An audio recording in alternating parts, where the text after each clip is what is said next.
తెలంగాణ సచివాలయంలోని వివిధ శాఖల్లో ఔట్‌సోర్సింగ్ కాంట్రాక్టుల కేటాయింపుల్లో చోటు చేసుకున్న అక్రమాలు ఇప్పుడు రాజకీయ మరియు పరిపాలనా వర్గాల్లో ప్రకంపనలు సృష్టిస్తున్నాయి. ముఖ్యంగా ఇరిగేషన్, ఫైనాన్స్ మరియు సాధారణ పరిపాలన వంటి కీలక విభాగాల్లో నిబంధనలకు విరుద్ధంగా బినామీ సంస్థలకు వేల కోట్ల రూపాయలు కాంట్రాక్టర్లను కట్టబెడుతున్నారనే ఆరోపణలు తీవ్ర కలకలం రేపుతున్నాయి.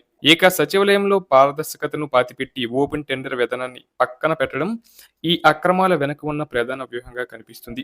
కేవలం కొంతమందికి మాత్రమే తెలిసేలా కొటేషన్లు సేకరించి ముందే నిర్ణయించుకున్న బినామీ ఏజెన్సీలకే కాంట్రాక్టులు దక్కేలా చక్రం తిప్పుతున్నారు.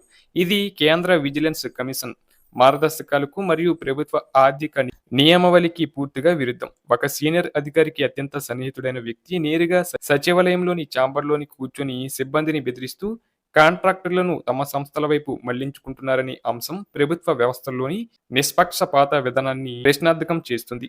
ఈ కుంభకోణంలో కేవలం కాంట్రాక్టుల కేటాయింపుల్లోనే కాకుండా సామాన్య అవుట్‌సోర్సింగ్ ఉద్యోగులకు చెల్లించాల్సిన చట్టబద్ధ ప్రయోజనాల విషయంలోని భారీ దోపిడీ జరుగుతుంది.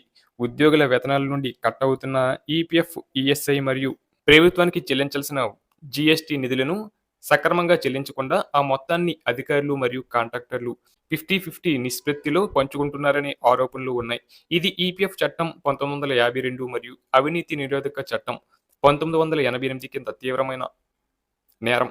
తమ హక్కుల గురించి ప్రశ్నించిన ఉద్యోగులను ఉద్యోగాల నుండి తొలగిస్తామని బెదిరిస్తూ వారిని శ్రమ దోపిడీకి గురి చేయడం అత్యంత ఆందోళనకరమైన విషయం.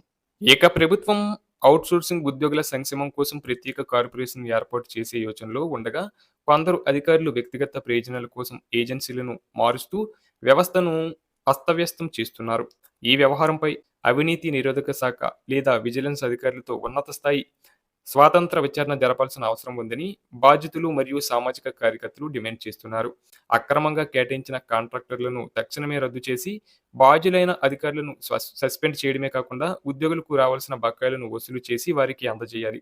త్వరగా చర్యలు తీసుకొని ఈ కుంభకోణాన్ని జాతీయ స్థాయి మీడియా ముందు రాజ్యాంగ సంస్థల దృష్టికి తీసుకువెళ్తామని హెచ్చరికలు జారీ అవుతున్నాయి.